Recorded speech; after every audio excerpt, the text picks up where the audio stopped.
সকালে ঘুম থেকে ওঠার পরে একটু গোবিন্দের সেবা নিজের হস্তে করতে পারে, একটু পুষ্প চয়ন করে সেই পুষ্পের মধ্যে চন্দন চর্চিত করে একটু শ্রদ্ধাপূর্বক ভালোবেসে যেন একটু ভগবানের চরণে দিতে পারি। ভগবানের চরণে দিয়ে এইটি বলতে হবে, ভগবান তুমি কৃপা পূর্বক করুণা করে তুমি আমার মতো অধমকে এই মানব জগতে, এই মানব শরীর দিয়ে তুমি আমাকে এই জগতে পাঠিয়েছো প্রভু, তোমার নাম করার জন্য, তোমার সেবা করার জন্য। প্রভু আমি অহংকারে ডুবে গিয়ে প্রভু তুমি আমায় সৃষ্টি করেছো, তুমি আমায় পাঠিয়েছো তোমাকে ডাকার জন্য প্রভু, কিন্তু আমি অহংকার অভিমুখে যাত্রা করে প্রভু আমি তোমাকে ভুলে গিয়েছি প্রভু। এখন আমার উপলব্ধিতে এসেছে প্রভু, এই জগতে তুমি বিনে আমার বান্ধব আর কেউ নাই, তুমি বিনে আমার পরম আপন আর কেউ নাই, তুমি হলে একমাত্র আপন। হয়তোবা প্রভু মায়ার দ্বারা প্রভাবিত হয়ে, অহংকারে আচ্ছাদিত হয়ে আমি তোমায় এতদিন বলেছিলাম, কিন্তু প্রভু হে গোবিন্দ, হে না, তোমার চরণে এই নিবেদন, আমি তোমায় বলেছিলাম, এখন আমার তোমার কথা স্মরণ হয়েছে, আমার মতো পাপীকে তুমি কৃপা পূর্বক করুণা পূর্বক তোমার শ্রী চরণে তুমি ঠাঁই দাও। এইরকম অভিলাষ নিয়ে কোনো ভক্ত যখন আমার গোবিন্দের কাছে একান্ত অনুরাগী হয়ে প্রার্থনা করে, আমার গোবিন্দ সেই ভক্তকে তার চরণ থেকে কখনো দূরে সরাই। এই জন্য প্রার্থনা একান্ত হওয়া চাই।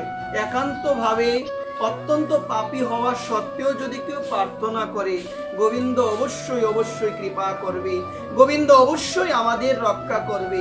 এই জন্য ভক্তগণ, আপনাদের রাতুল চরণে আমি অদম নিবেদন করে বলবো, প্রতিদিন আমরা যেন অন্তত পক্ষে আমরা শ্রী হস্তে যেন একটু ভগবানের সেবা করতে পারি। কার সেবা করতে পারি?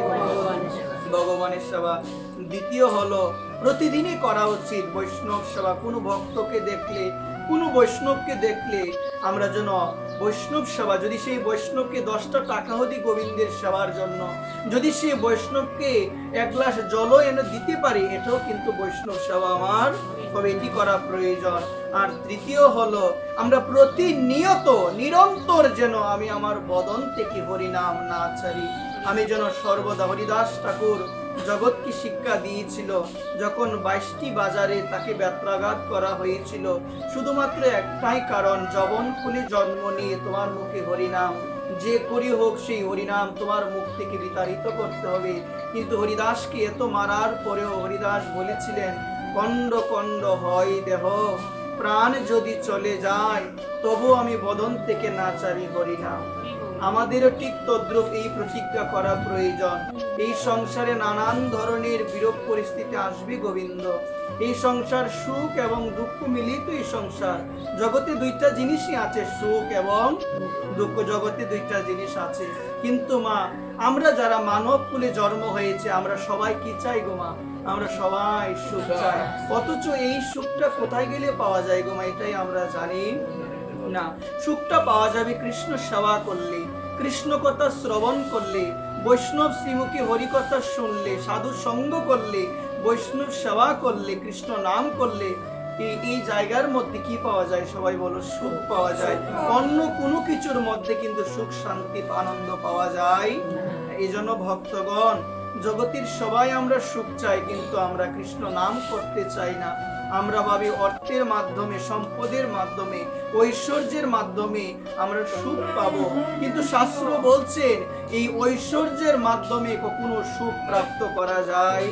সুখ যদি পেতে চাও, একটু কাঙ্গাল ভাবে, হৃদয়টাকে কাঙ্গাল করে, একটু ভক্ত চরণে আশ্রয় নিয়ে, দুই বাহু প্রসারিত করে যদি একবার বলি হানি তাই গৌর হরিবল, এর মতো আনন্দ আর কিছু হতে পারে? আর কিছুই হতে পারে না। এই জন্য মা, হরিনাম করা প্রয়োজন। আমরা সর্বদা যেন আমাদের বদনে হরিনাম থাকে। প্রতিজ্ঞা করবেন, সুখ আসবে, দুঃখ আসবে, কঠিন পরিস্থিতি আসবে।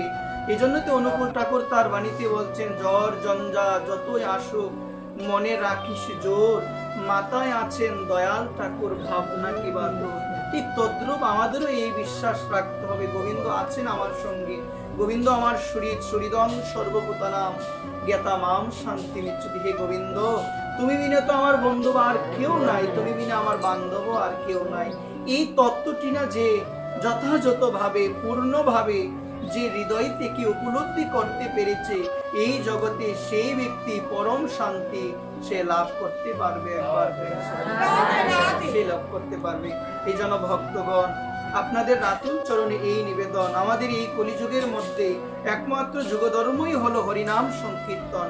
আমরা কিছু পারি বা না পারি, আমরা যেন সদা সর্বদা এই নামকে আশ্রয় করি, সদা সর্বদা কি শয়নে কি বুজনে কিবা জাগরণে অহর নিশি চিন্ত কৃষ্ণ বলহ বদনে। সর্বদা কার নাম স্মরণ করতে হবে? সবাই বলেন, ভগবানের নাম স্মরণ করতে হবে। নাম থেকে কখনো বিচ্যুত হওয়া যাবে না।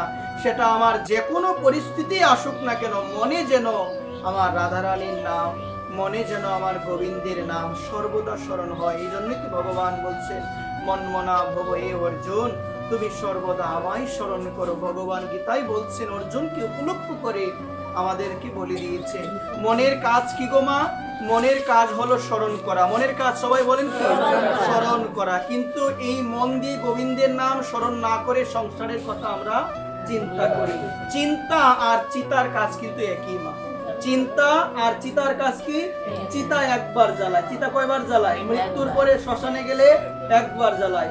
আর সংসারের চিন্তা যে আমরা করি, এই চিন্তা আমাদের প্রতিনিয়তই কিন্তু আমাদের জ্বালাচ্ছে। এই জন্য মা, চিন্তা, মনের ধর্ম হলো চিন্তা করা, মনের ধর্ম হলো স্মরণ করা। এটা কি সংসারের কথা স্মরণ না গোবিন্দের কথা স্মরণ? আপনি যত সংসারের প্রতি আসক্ত হবেন তত দুঃখ পাবেন, আনন্দ পাবেন না। এবং ওই আসক্তিটা যদি আপনি সংসার থেকে ফিরিয়ে এনে তার কিছুটা হলেও যদি গোবিন্দের চরণে দিতে পারেন, আপনার জীবনটা সুখ শান্তিতে পরিণত হয়ে যাবে একবার। এই জন্য ভগবান ভাগবতী বলছেন, তোমাদের সংসার থেকে কিছুটা হলো ভালোবাসা আমাকে দাও। এখন আমরা কিছুটা ভালোবাসা গোবিন্দকে দিতে পারছি। এই জন্য আমাদের সংসারে এত বিপদ, এই জন্য আমাদের সংসারে এত কষ্ট, এত বাধা, এত ধরনের বিরূপ পরিস্থিতি। যদি আমরা একটু মনটা ওই সংসার থেকে ফিরিয়ে এনে সবই মন শ্রীকৃষ্ণ পদারবিন্দয়, যদি আমরা রাধা গোবিন্দের যুগল চরণে যদি মনটাকে একটু নিবেদন করতে পারতাম, দেখতে পারতেন এর মতো আনন্দ আর কিছু নাই। এই জন্য মা, মনের ধর্মই হলো স্মরণ, মনের ধর্ম হলো চিন্তা। কিন্তু সেই চিন্তাটা হবে রাধারানীর চিন্তা, সেই চিন্তাটা হবে হরিনামের চিন্তা, সেই চিন্তাটা হবে আমার গোবিন্দের চিন্তা। একবার রাধে রাধে। এই জন্য ভক্তগণ, আপনারা এসেছেন, আপনাদের রাতুল চরণে নিবেদন করে বলবো, আমাদের এই কলিযুগের একমাত্র ধর্ম হলো নাম। এই জন্য আমরা যেন সদা সর্বদা কিছু পারি বা না পারি হরিনাম করবেন। হরে কৃষ্ণ কৃষ্ণ কৃষ্ণ হরে হরে, হরে রাম রাম রাম হরে হরে। এই জন্য ভক্তগণ, আপনাদের রাতুল চরণে একটি নিবেদন করে বলবো, যত ধরনেরই আপনার দ্বারা অপরাধ সংগঠিত হোক না কেন, যত ধরনেরই আপনার দ্বারা পাপ সংগঠিত হোক না কেন, যদি আপনি নামকে আশ্রয় করতে পারেন, ওই নামের কৃপাতে নাম করতে করতে আপনার সমস্ত পাপ মোচন হয়ে যাবে।